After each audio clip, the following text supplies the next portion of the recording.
I decided to look a little bit different today.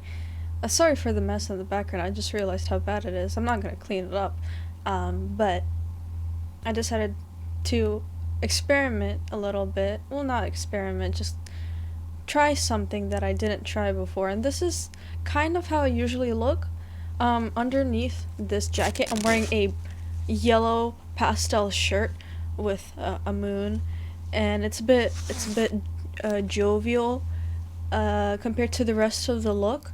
But I was watching my favorite YouTube channel, one of my favorite YouTube channels, and I got inspired to, do something new with my face and hair. And I do tease my hair, usually, not usually, sometimes. But I have these hair clips that I used when I bleached and dyed my hair. It's a lot more faded out now, but these hair clips are the ones that you use to like just pin back your hair to like section it. And so I wanted to try something with them to kind of make I don't know, like make this side flat. I was thinking of doing it on the other side too, but I don't know. Just explaining why I look a little bit different than I usually do. Um, what I really want to talk about is my mother country.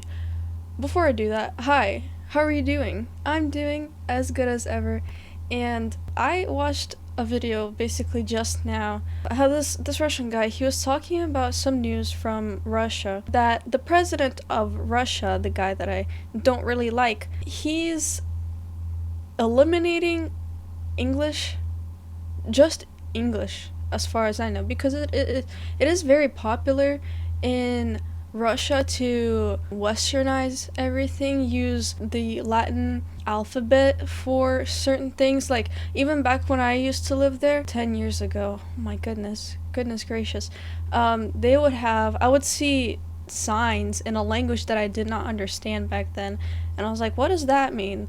And it was just like sale and store windows and or something like that. Some of the store names, especially now, were in a lot of like English words, and it's mostly just English. And as far as I know, it's just the English alphabet, the Latin alphabet, that is not being allowed to be used. And there's a lot of companies that use English words either spelt in Russian letters or just in actual Latin, in the Latin alphabet. And because it's trendy, it's cool to be like, I don't know, for some reason, America and like just the English language, it's considered cool in Russia. I'm not sure why. Maybe because America's just that awesome. The reason why this is happening is something that I really want to talk about, because why is this happening?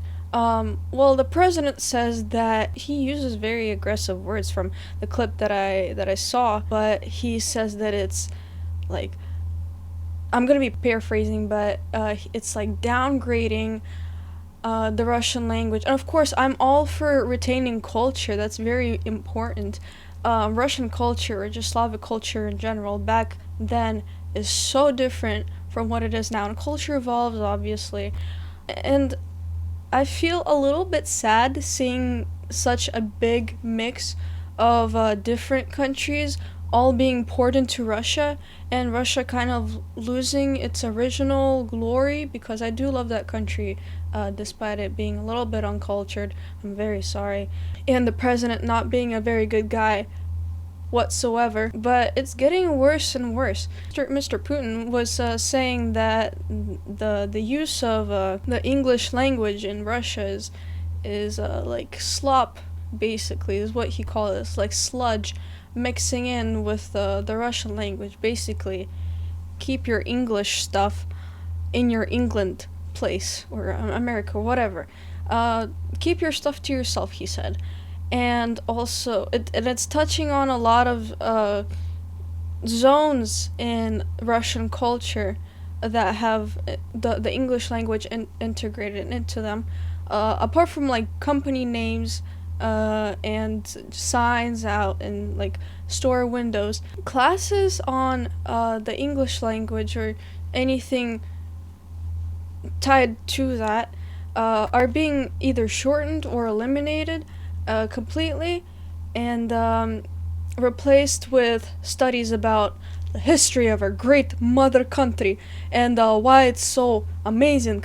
And military guys from the war going into schools and saying, yes, fight, die for a great cause.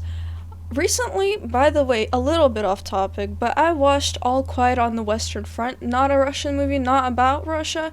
It's about World War One, if I'm remembering correctly. I'm really bad at history and everything to do with it. It's surprisingly bad. It's kind of embarrassing, but it was a really interesting movie.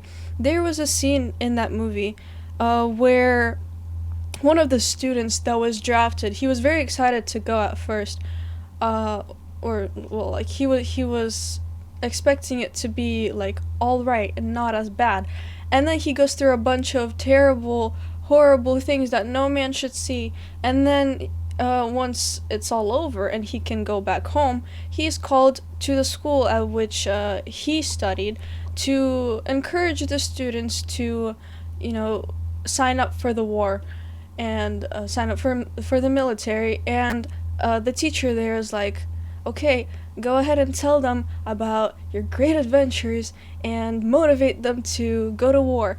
And the guy is like, no, I can't do that. There's nothing to like show off about my history in the army. And I very much like that because I really like that movie because it does not romanticize war, I guess. I mean, movies about war don't usually romanticize it, but sometimes they make it a little bit, a little bit more. They add like a romantic aspect to it that I don't particularly like, especially if it's literally romance between some army guy and some girl. That the three genres of movies that I can't watch are romance, war, and based on real events.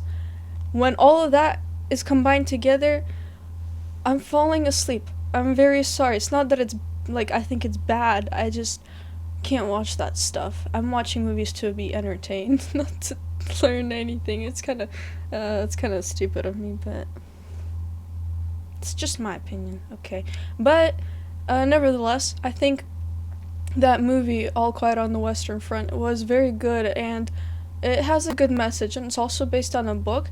And one of my teachers said that every student should read this book before they graduate, like before they consider going to the army. They should read it to see like what the horrors of war are.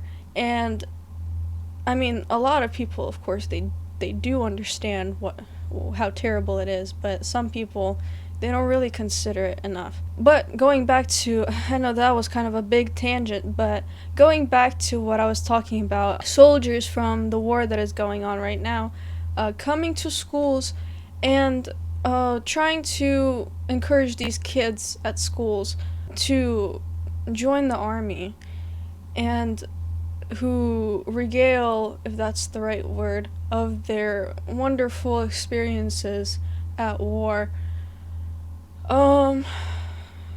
It's starting to sound like propaganda. I know, shocker. Removing Western culture from Russia entirely up to like the letters and the alphabet to stop being used, and encouraging kids in schools to not learn about English at all and just learn about how wonderful and the great the Russian army is. And of course, I really like, even when I was learning Russian history when I was still homeschooled, and a lot of the stuff that I was learning was Russian. I don't remember any of it, but I remember it was kind of fun.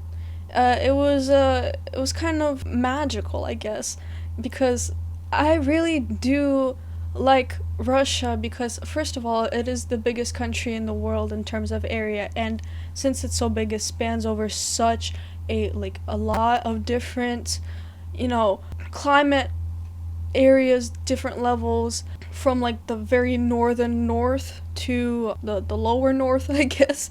And there's a part of it that's in Asia. There's part of it that's in Europe, And there's just so much variety in that culture, and the nature is gorgeous, and the architecture, its entire history is so rich, and the language is so rich. And I understand wanting to keep that culture that has grown over years and decades and centuries.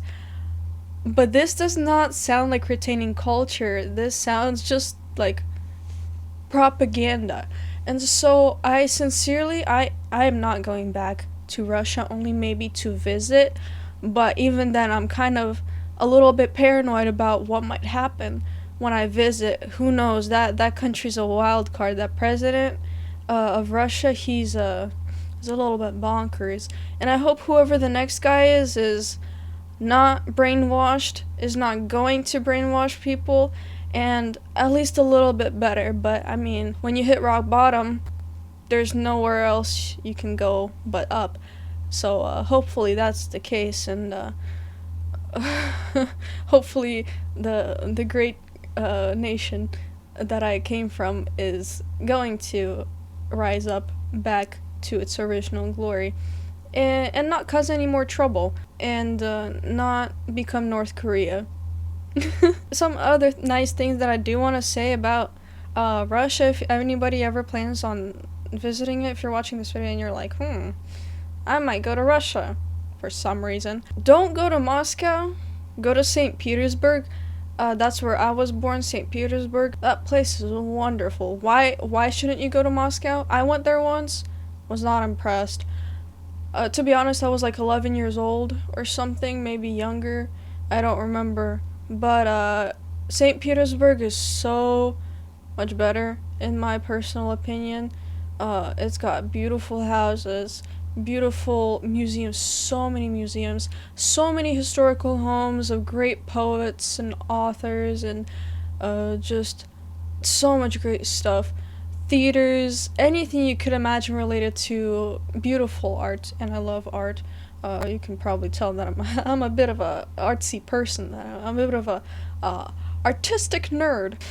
But yeah, if you ever plan on visiting Russia, go to St. Petersburg, and I'm sure there's a lot of other places that you could go to apart from the city.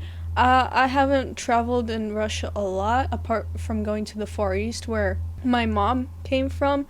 But yeah, so basically the message of this is don't listen to whatever they're telling you if you live in Russia, or just any country in general. Be very careful of when you're listening to what your leaders say. Don't just blindly accept it, because even if a political leader or anybody in general in power is telling you that you should do this and explains why this is happening, there might be another reason, not just that, oh, we're trying to retain our culture. Maybe, just maybe, they are trying to brainwash people.